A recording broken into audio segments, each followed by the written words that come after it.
Since the very beginning of our channel, we've discussed Christmas a few times. In this special episode of Watchtower History, we've compiled portions of these discussions together, along with a couple of the Christmas films that the Watchtower has produced in its early years that very few people are aware of. In our discussion on Watchtower's secret newspaper, we discussed and put on display several of the examples where Watchtower put their love for holidays on display. In Christmas of 1919, they changed the name of the paper to the New Era Enterprise. So And- they enjoyed their Christmas. Yes, It appeared. Look at Santa Claus everywhere. And I see he's got a bag full of presents. Here's one with Thanksgiving on it. Good news.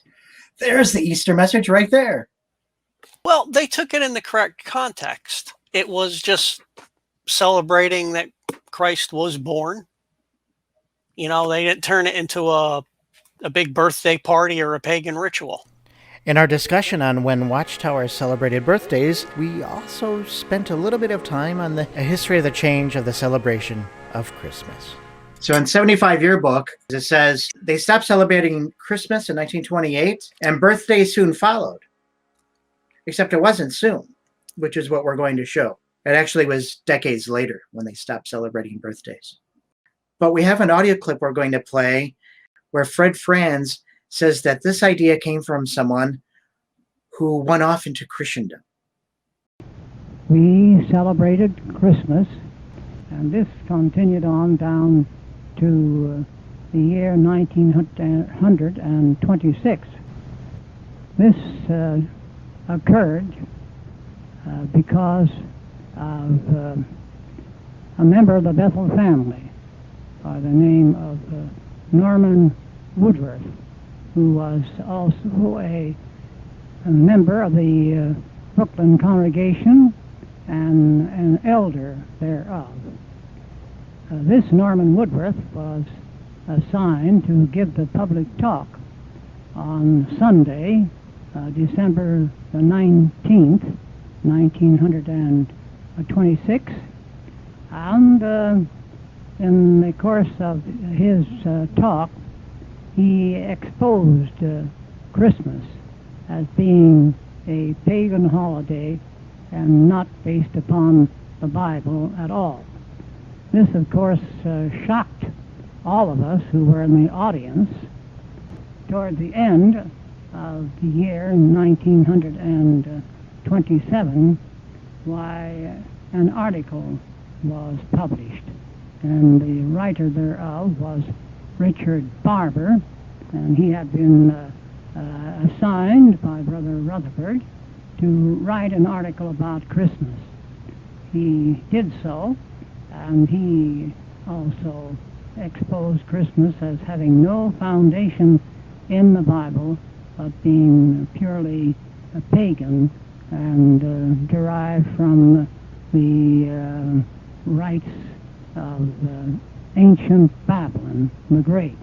Sorry to say, however, that this Norman Woodworth began to veer away from the truth after that and began to show some sympathies for the religious organization of Christendom.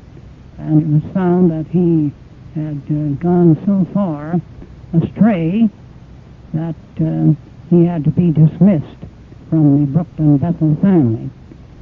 That was quite an unexpected thing to happen in the case of one who had been used to expose one feature of Babylon the Great. There's a couple of things here. The Watchtower article isn't exactly as Franz describes. The Golden Age has another author written, unless this was a pen name for Barber, and the Enterprise article was written by Franz's Uncle Alfred. I know what happened to this gentleman. Woodworth actually started one of the splinter groups called the Dawn. It's interesting to compare Franz's statement here with that of Woodworth himself. Franz's accusations do not stand to the documented evidence. Meanwhile, the day that Brother Dawson actually quit the service and talked matters over and decided to visit some brethren who had left the society soon after Brother Russell's death. I did this with certain knowledge that it would lead to embarrassment and trouble when it became known in headquarters. And it did. One morning I found a note on my desk instructing me to appear in Brother Rutherford's office at once. I did so. He asked me if it was true that I made this certain visit, and I acknowledged the truth. He told me to come back at his office in an hour, and when I returned, I was confronted by the board of directors. When asked if I believed that the Lord had an organization, that the Watchtower was that organization, my reply was that I did not believe that any man or group of men had a monopoly on God's truth. That settled it. He's real deceptive of where he went. He went into one of the splinter groups. And notice they're celebrating Christmas. They say it's okay. So the guy who condemned it is celebrating it in 32? Yep. Why? I don't know if Franz is making it up or exaggerating his position. I think Norman Woodworth's position was that he thought it had some pagan origins, but do we associate Christmas with the pagan origins, or do we associate it with Christ? So he was still celebrating it in 1932. Okay, even though the audio clip was claiming he walked out, refused. Okay, so then it's a bold-faced lie. I think so. Maybe he didn't want gifts, but he allowed others to celebrate. He had the liberty. And we could see that by him being editor and founder of the magazine, first year, volume 1, number 5. If he did have something against Christmas, he at least had the liberty to allow for others to celebrate. He may not have celebrated himself, but to allow an article like that to be published in the magazine he founded as the editor of the magazine, that shows a great amount of liberty.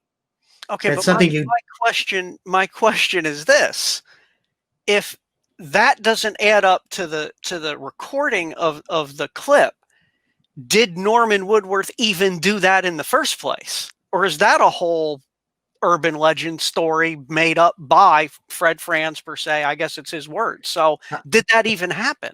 It's hard to tell, because when I look at the evidence, when I search their magazines, I just went to the website.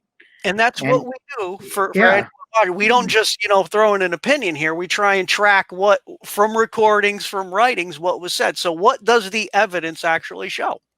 Christmas is not prohibited.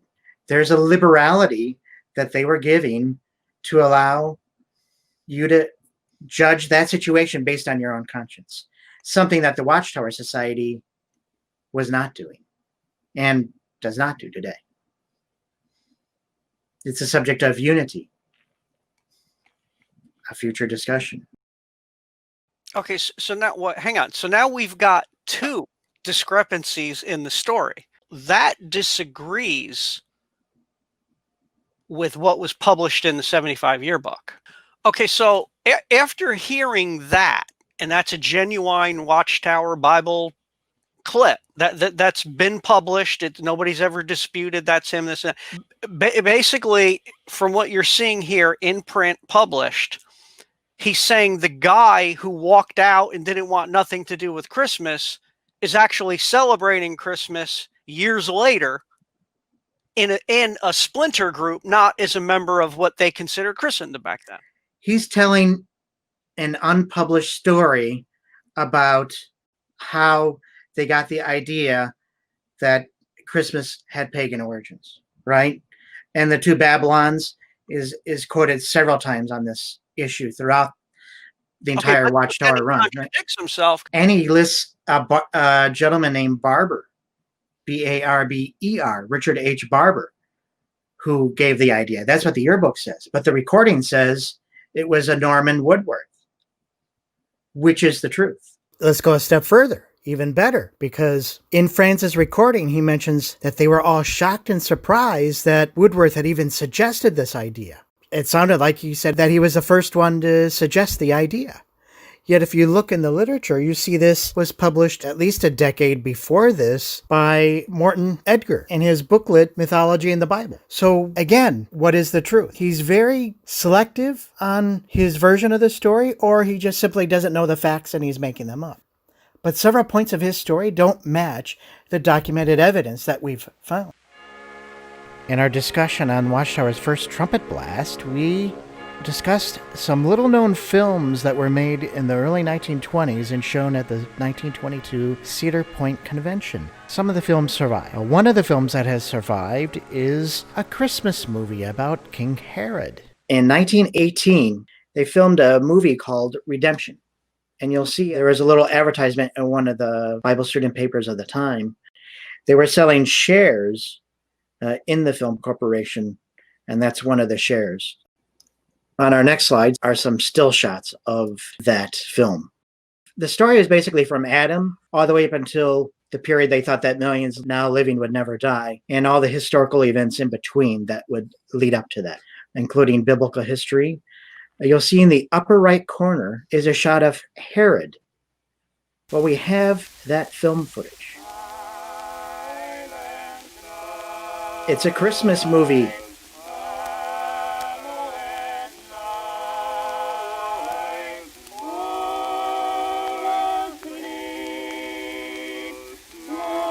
Now, of course, I've edited this slightly.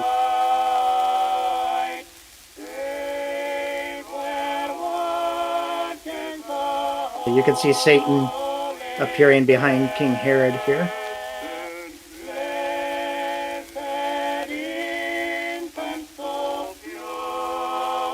And telling him to kill the babe being born in Bethlehem. I would say that's the high priest. He looks like the high priest, but He's got the 12 yeah. jewels.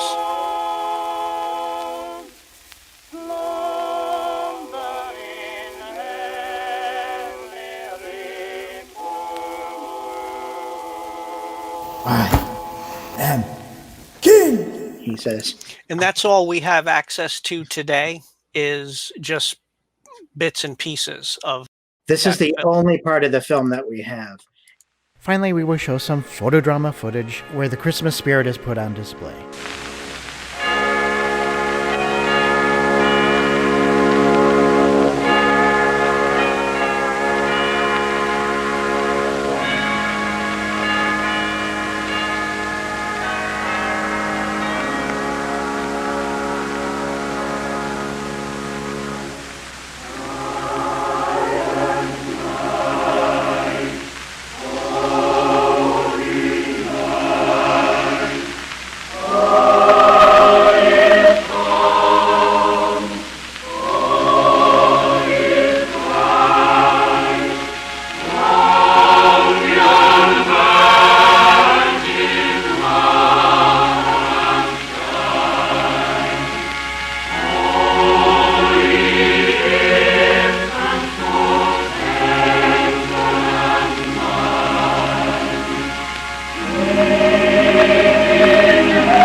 Thank you again, Paul. This has been a very fascinating discussion.